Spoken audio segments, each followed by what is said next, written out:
بسم اللہ الرحمن الرحیم۔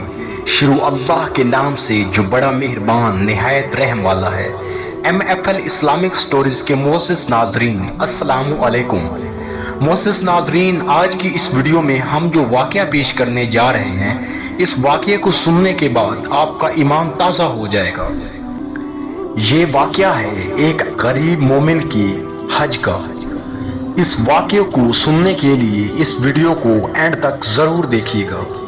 محترم ناظرین، پرانے وقتوں کی بات ہے، عراق کے ایک شخص نے حج کرنے کا ارادہ کیا، جس کے لیے اس نے دن رات محنت کر کے حج کے لیے رقم جمع کی۔ آج کے دور کی طرح اس وقت بھی لوگ قافلے کی طرح روانہ ہوتے تھے۔ قافلے کے افراد کو جمع کرنے کے لیے ایک انتظار گاہ بنائی گئی تھی، جو اس کے گھر کے کچھ ہی دور تھی۔ روانگی کے روز یہ شخص گھر والوں سے وداع لے کر نکلنے لگا۔ ابھرتے جذبات میں سب لوگوں کی آنکھوں سے آنسو نکل آئے اور سب لوگوں نے اسے روانہ کیا۔ اس شخص کے گھر اور انتظار گاہ کے درمیان ایک جنگل پڑتا تھا۔ یہ شخص تیز تیز قدم اٹھاتا جا رہا تھا۔ جنگل کے کچھ پہلے ایک گھر سے خاتون اور بچوں کے رونے کی آواز آئی۔ اس گھر سے رونے والے عورت اور بچوں کی آواز میں اتنا درد تھا کہ اس حج کرنے والے سے رہا نہیں گیا۔ وہ گھر کے قریب جا کر کان لگا کر کھڑا ہو گیا۔ اس نے سنا کہ وہ خاتون رو بھی رہی تھی اور ساتھ ساتھ اپنے بچوں سے کہہ رہی تھی کہ بیٹا، آج میرے پاس تم لوگوں کو کھلانے کے لیے کچھ بھی نہیں، جو کچھ تھا وہ کل رات ختم ہو گیا۔ بچے بھوک اور پیاس کی شدت سے بلک بلک کر رو رہے تھے، اور دوسری طرف وہ ہمدام کسی غیبی مدد کا منتظر تھا۔ آخر کار اس شخص نے آسمان کی طرف نگاہیں کی اور ہاتھ اٹھا کر اللہ تعالیٰ سے دعا کرنے لگا کہ یا اللہ، آج میں دوراہے پہ کھڑا ہوں۔ ایک طرف تیرا مقام ہے اور دوسری طرف یہ روتے ہوئے بچے اور خاتون ہیں۔ نہ ہی میں تیری عبادت چھوڑ سکتا ہوں اور نہ ہی ان لوگوں کو روتے ہوئے چھوڑ سکتا ہوں۔ اے میری پروردگار، تو ہی حکمت والا ہے، تو ہی میری رہنمائی کر کہ میں کیا کروں۔ اگلے ہی لمحے میں اس شخص نے اس گھر کا دروازہ کھٹکھٹایا۔ خاتون نے دروازہ کھولا اور اس شخص نے کہا کہ بی بی، میں نہیں جانتا تم کون ہو، میں بس ادھر سے گزر رہا تھا اور تم لوگوں کی رونے کی آواز نے مجھے مجبور کر دیا کہ میں رک جاؤں اور تم سے پوچھوں کہ تم لوگ کیوں رو رہے ہو۔ میں نے تم لوگوں کی سب باتیں سن لی ہیں۔ یہ لو، میرے پاس کچھ پیسے اور کچھ کھانے کا ہے، یہ اپنے پاس رکھ لیں اور ان سے کچھ اہتمام کر لیں۔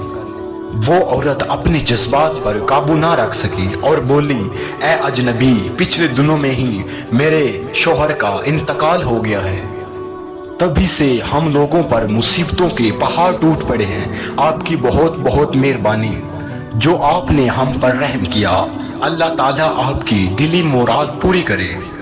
حج سے زیادہ اس شخص کی دلی مراد کیا ہوگی، لیکن حج کے لیے جو سرمایہ چاہیے تھا اس نے اس غریب عورت کو دے دیا تھا۔ یہ شخص گھر واپس بھی نہیں جا سکتا تھا کہ گھر والے کیا سوچیں گے کہ حج کے لیے گیا تھا اور گھر واپس آ گیا۔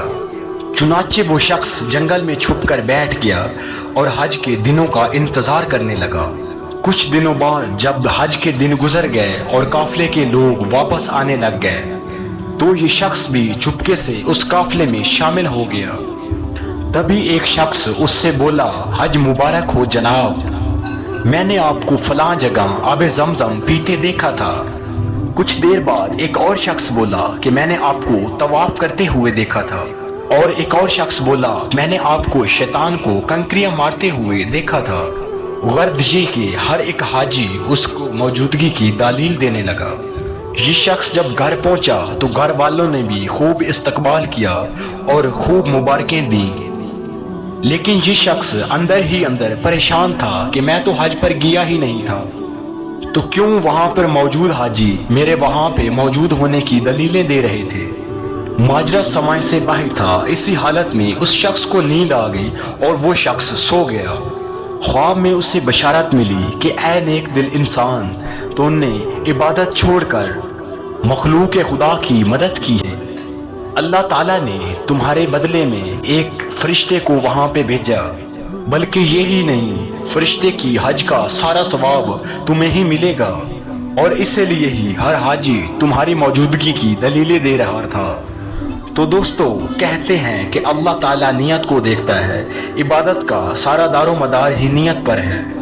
اللہ تعالیٰ ہم سب کو نیک عمل کرنے کی اور لوگوں کی خدمت کرنے کی توفیق عطا فرمائے، آمین ثم آمین۔